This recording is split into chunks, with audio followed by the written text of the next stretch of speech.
Hello साथियों, लेकर आ गया हूँ क्लास 12 हिंदी का पेपर। जैसा मैं पढ़ाया था वही सब आया है दोस्तों। जैसे कि आप लोग इस पेपर में देख भी सकते हैं, आपका पेपर है जो 302 कोड है, DH है। तो इसे आप लोग देख लीजिएगा। अगर आपका ये पेपर है तो आप लोग मिला लीजिएगा कि आप लोग कितने करके आए और कितना छोड़ कर आए हैं। तो चलिए हम लोग इस पेपर के देख लेते हैं कैसा कैसा ये पेपर आया था। जैसा मैं पढ़ाया था वैसा आया। और अगर आप लोग चाहते हैं कि आप लोग के सेट का जो है अगर एनालिसिस किया जाए तो आप लोग भी अपने सेट का जो है फोटो खींचकर मेरे व्हाट्सअप नंबर जो दिया गया है उस पर आप लोग भेज सकते हैं, उसका सलूशन पा सकते हैं। तो चलिए हम लोग देख लेते हैं। जैसे कि आप सबको यहाँ पर पहला क्वेश्चन दिख रहा होगा कि यहाँ पर मेरी असफलता किस विधा की रचना है। इस पर आप लोग को तो अच्छे तरीके से मालूम हो चुका होगा। इसका जो राइट आंसर है जो है आत्मकथा की जो है विधा की रचना है। उसी प्रकार दूसरा भी क्वेश्चन दिया है कि घुमक्कड़ शास्त्र के लेखक हैं। घुमक्कड़ शास्त्र के लेखक कौन है?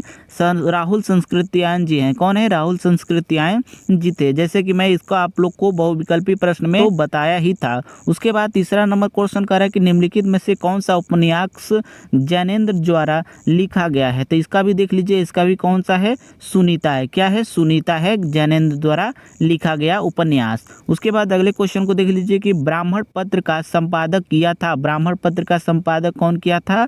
इसका जो राइट आंसर है प्रताप नारायण मिश्र जी हैं। अगर आप लोग चाहते हैं कि आप लोग के सेट का जो है एनालिसिस किया जाए तो आप लोग व्हाट्सएप नंबर पे जो है अपना सेट का फोटो भेज दीजिएगा, आपका एनालिसिस उसका भी मिल जाएगा। उसके बाद अगला क्वेश्चन भी देख लीजिए, चिंतामणि की लकड़ी। इसका तो मैंने बताया था, पिछले साल भी ये जो क्वेश्चन पूछा गया था। तो यहाँ पर देख लीजिए इसका जो सही आंसर हो जाएगा जो है रामचंद्र शुक्ल जी। कौन हो जाएंगे? रामचंद्र शुक्ल जी हैं। देख लीजिए आपका 5 क्वेश्चन बहुत ही आसानी तरीके से कर लिए होंगे अगर आपका ये पेपर था तो। उसके बाद अगले क्वेश्चन को देख लेते हैं। अगला भी क्वेश्चन देख लीजिए, अयोध्या सिंह उपाध्याय हरिऔध की रचना है। कौन है? आप लोग को अगर पता है तो आप लोग इसको तो कर लिए होंगे। तो ये जो है वैदेही वनवास जो है अयोध्या सिंह उपाध्याय जी की जो है रचना है। उसके बाद दूसरा है कि सरोज स्मृति कविता के रचनाकार कौन है? तो सरोज स्मृति कविता के रचनाकार है सूर्यकांत त्रिपाठी निराला जी। उसके बाद अगला क्वेश्चन दिया कि उपमान मैले हो गए हैं, किसकी काव्य पंक्ति है?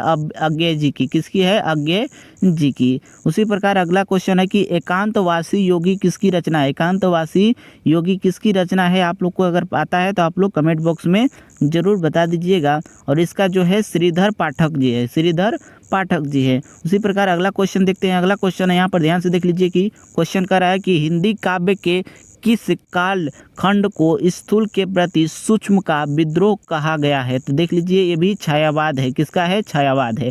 तो आप लोग को 10 क्वेश्चन तो बहुत ही सरल आया था।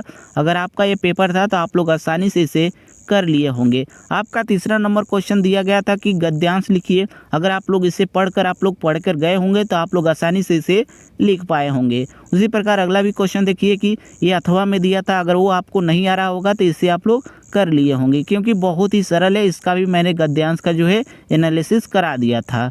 उसके बाद अगला देख लीजिए यहाँ पर कि अगला क्वेश्चन क्या है कि देख लीजिए वासुदेव शरण का मैंने जीवन परिचय बताया था कि तैयार कर लीजिएगा। और APJ अब्दुल कलाम का भी मैंने बताया था। तो आप लोग अगर तैयार करे होंगे तो आप लोग आसानी से इसे कर चुके होंगे। उसी प्रकार अगला क्वेश्चन भी देख लीजिए कि ये भी है काव्य से आया था। मैथिली शरण गुप्त जी का भी मैंने बताया था और सचिदानंद हीरानंद वात्स्यायन अज्ञेय जी का भी बताया था। तो अगर आप लोग इनमें से किए होंगे तो आप लोग आसानी से कर चुके होंगे। उसके बाद अगला भी क्वेश्चन देख लीजिए कि कहानी का मैंने सारांश बताया था और उद्देश्य भी बताया था। पंचलाइट कहानी का सारांश कल ही मैंने बताया था, 80 शब्द में बताया था। तो अगर आप लोग इसको किए होंगे तो आप लोग जो है 5 नंबर तो इससे क्लियर कर चुके होंगे क्योंकि बहुत ही सरल प्रश्न आया था स्टूडेंट। अगर आप लोग और इसका भी 7वां क्वेश्चन भी देख लीजिए। 7वां क्वेश्चन भी बहुत ही सरल है, आपके जिले का था। अगर आप लोग याद करके गए होंगे तो आप लोग इसको भी आसानी से कर लिए होंगे। उसी प्रकार अगला भी है संस्कृत अनुवाद। मैंने बताया था कि आप लोग अनुवाद सीख कर जाइएगा, वो भी आते हैं आप लोग का 7 नंबर में। उसके बाद यहाँ पर संदर्भ का अनुवाद, ये भी बहुत ही सरल था।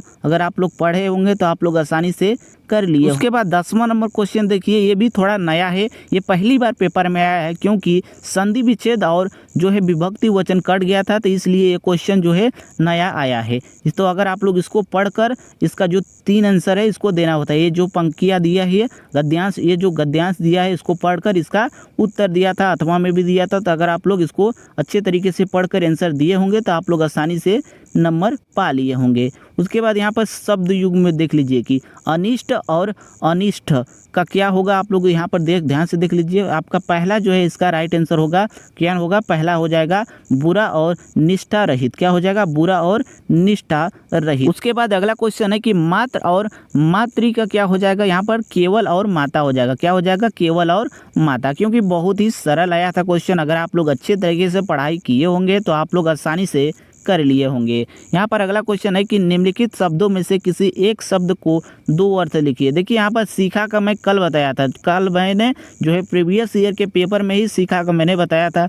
अगर आप लोग इसका पढ़े होंगे तो आप लोग उस वीडियो को देखे होंगे तो सीखा का आप लोग करके आ गए होंगे। सीखा का क्या था, चोटी था और वृक्ष की जड़ें थी, तो आप लोग आसानी से इसे भी कर लिए होंगे। उसके बाद यहाँ पर देख लीजिए कि निम्नलिखित वाक्यों के लिए एक शब्द का चयन करके लिखिए। जो कम बोलता हो असवादी हो जाएगा। क्या हो जाएगा, अंशवादी हो जाएगा।